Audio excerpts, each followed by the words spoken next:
Assalamualaikum warahmatullahi wabarakatuh. Jalan-jalan ke negara Perancis, jangan lupa makan kuaci. Selamat datang di konten Azam Ajis yang tentunya selalu di hati. Pentul korek. Itu jok bangsat. Kita mulai aja serius ya, Bah. Jangan terlalu teriak. Oke. Tetangga. Dan topik yang bakal kita bahas ini tentang keresahan mengenai hak freedom of speech. Iya, benar. Tentang platform Facebook itu ternyata literally apaan sih? Oh iya. Oh. Dan mari kita bahas apakah kita berkritik di media sosial itu tidak boleh. Yang boleh itu hanya baca Quran, rekam posting. Ya. By the way, ini kasus soal mengkritik aparatur desa ya. Disebutin aja nggak apa? Sebutin di Sukabumi. Di Sukabumi, tepatnya di Cijalingan ya. Cijalingan itu di mana, Bah? Abah tahu? Daerah Cantayan. Oke. Kabupaten Sukabumi. Jadi by the way gini, gimana? Ada berita kan udah islah tuh, udah damai. Cuman kita bukan pengen memperkeruh suasana. Tapi kita mau ngebahas tentang apakah di Facebook boleh mengkritik, apakah di Facebook boleh mengekspresikan apa yang menjadi keresahan masyarakat. Ya, itu yang akan kita bahas di video kali ini. Takutnya kan kenapa kita bahas, kedepannya ada lagi pemerintah yang tidak terima dikritik. Iya, jadi gini, ada satu kasus tentang seorang guru yang mengkritik pemerintah desa, perangkat desa. Dia mengkritik dengan cara memposting jalan rusak dan kita ngelihat sendiri itu emang murni kritik yang nggak ada ujaran kebencian, nggak ada hate speech, nggak ada rasis, sara dan sebagainya. Kalau itu gue belum ngelihat. Yang gue lihat ya, itu tidak mengandung unsur tadi. Tapi itu mengandung unsur kritik yang dimana menurut gue itu Facebook itu tempat yang tepat untuk melakukan kritik, karena itu media sosial kan, yang siapa aja bisa ngelihat kan ya. Jadi sampailah. Kalau misalkan kita cuman mengkritiknya di depan kantornya, ya paling ya dia diem dangdutan di ruangan, nggak bakal ngedengerin aspirasi masyarakat yang demo. Paling dia karaokean di ruangannya, pejabat karaokean. Dan gini, menariknya itu kan ini itu zaman pandemi, dimana kalau misal kita kritik itu yang terbaik itu kritik online. Paham nggak? Segala sesuatu kan online ya. Iya. Jadi pas lah. Jadi jangan salahkan si bapak yang ngeposting apa namanya itu, postingan kritikan itu, karena itu bukan ujaran kebencian, rasis, sara atau apapun, itu murni kritik kepada Anda. Dan dari satu video itu si bapak aparatur desa itu menanyakan bahwa kamu nantang ya jelas dia nantang dong. Tapi ini kepada Pak Guru yang disalahkan itu, jangan minta maaf lah, karena udah benar kan itu tindakannya. Konteksnya juga saya nganggapnya itu emang konteksnya nantang, tapi nantang dalam artian bapak bisa gak ngebenerin jalan itu. Menurut Abah gimana tuh untuk pemerintah yang anti kritik gitu? Pemerintah anti kritik di negara demokrasi tentunya. Ya berarti kan kembali ke dasar-dasar negara demokrasi.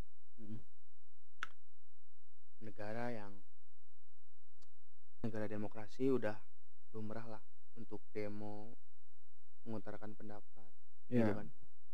Dan terus di media sosial kayak gimana? Kalau saya rasa sih substansinya sama, yang menyampaikan aspirasi. Hanya beda jalannya aja. Kalau demo kan turun ke jalan, kalau demo mainstream kan turun ke jalan. Ya untuk di sosial media mungkin bagian dari mengaspirasikan pendapat, berpendapat di muka umum, tapi dengan konteksnya sosial media. nggak ada yang beda, nggak ada yang aneh dan nggak ada yang salah juga. Ya betul. Cuman beda tempat dan beda jalan itu doang sebetulnya. Hanya lah balik lagi siapa yang dikritik. Jangankan yang baru-baru tuh Desa Cijalingan di atas berarti itu kades ya, kepala desa. Berarti dia ya kita lihat di atas kepala desanya dia berarti setelah kepala desa tuh ya anggaplah bupatinya. Oke. Apakah dia open terhadap kritikan? Ke atasnya gubernurnya sekarang apakah open? Ya paling atasnya presiden, apakah presiden kita open? Ya kita bisa lihat lah sekarang. Kita tahu dulu dari atasnya seperti apa sebelum kita ngejudge bawahnya itu seperti apa. Ya, kondisinya gitu. Kalau kita cuma nyalahin kadesnya, ya ngapain Jan?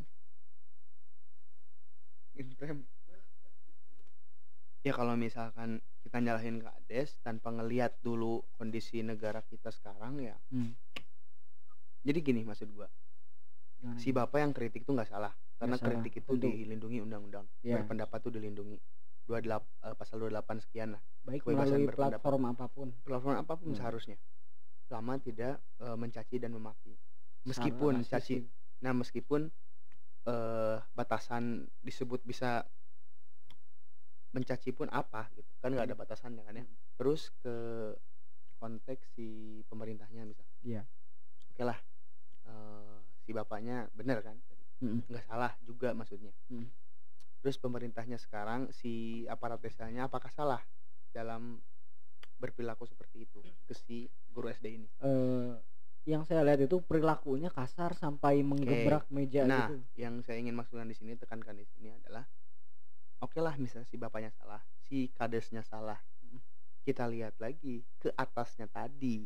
Dicontohinnya kayak gimana? Banyak yang dipenjara sekarang, ustadz di penjara gitu kan. Meskipun gua nggak terlalu setuju dengan konteks kalau misalkan ada yang sampai menjual agama demi kekuasaan. Tapi kan ada ustadz yang dia memang benar ingin mengkritik pemerintah, ingin menjadi penyeimbang pemerintah, tapi ditangkap juga ada gitu. Nah berarti atasnya pun kan udah dicontohinnya kayak gitu ya, pada akhirnya yang di bawah juga sama ya udah gitu, nggak harus disalahin juga karena atasnya aja salahin. Jadi untuk kepala desa yang bersangkutan mungkin kita tahulah di atasnya gimana gitu. Apabila kita mau bawahan kita lebih baik, maka atasan pun harus mencontoh dengan hal-hal yang baik pula gitu kan. Iya. Ya jangan sampai kita cuma nyalahin si kadesnya tanpa ngelihat kondisi negara kita juga seperti ini. Ya kita bisa berbeda pendapat tentang kasus ini, tapi gue mau tekenin kalau misalkan memang kalian care terhadap demokrasi, terus aware terhadap kondisi negeri, jangan hanya hal kecilnya gitu. Hal besar pun maksudnya hal kecil itu memang bisa menjadi besar, tapi hal besar yang sudah ada jangan didiamkan karena bisa merambat ke hal-hal yang kecil, dan hal kecil bisa jadi besar karena ada efek dari sesuatu yang besar tadi. Kalau misalkan yang kecil aja didiamin bisa menjadi masalah yang besar, apalagi yang besar gitu bisa menghabisi orang-orang yang ingin memberikan solusi untuk masalah kecil. Dan untuk masalah kasus kritik melalui Facebook ini, saya sebetulnya respect sama Pak Eko. Namanya kebetulan bukan Pak Eko konten ini ya. Bukan Pak Eko konten ini ya. Karena mungkin itu cukup mewakili beberapa orang yang cukup resah dengan pemerintah itu. Ya, dan karena postingan Pak Eko itu memantik netizen Indonesia yang dalam artian itu kan apa maksudnya? Bukan dalam gimana ya? Ganas di media sosial gitu. Dan itu bisa memantik juga ke pemerintahan yang di atasnya gitu. Seperti munculnya statement dari ketua DPRD Kota Sukabumi misalnya, Kota apa kabupaten? Kabupaten. Jadi dia bakal mengevaluasi, bakal kayak ada ngobrol-ngobrol lagi terkait masalah kritik di media sosial itu. Dan ini masuknya kan konteksnya ke jalan desa. Iya, jalan desa. Yang pasti kan ada dana desa. Iya. Nah, pertanyaan saya nggak tahu nih, apakah dana desanya itu udah muncul, Itu udah dia. turun atau enggak.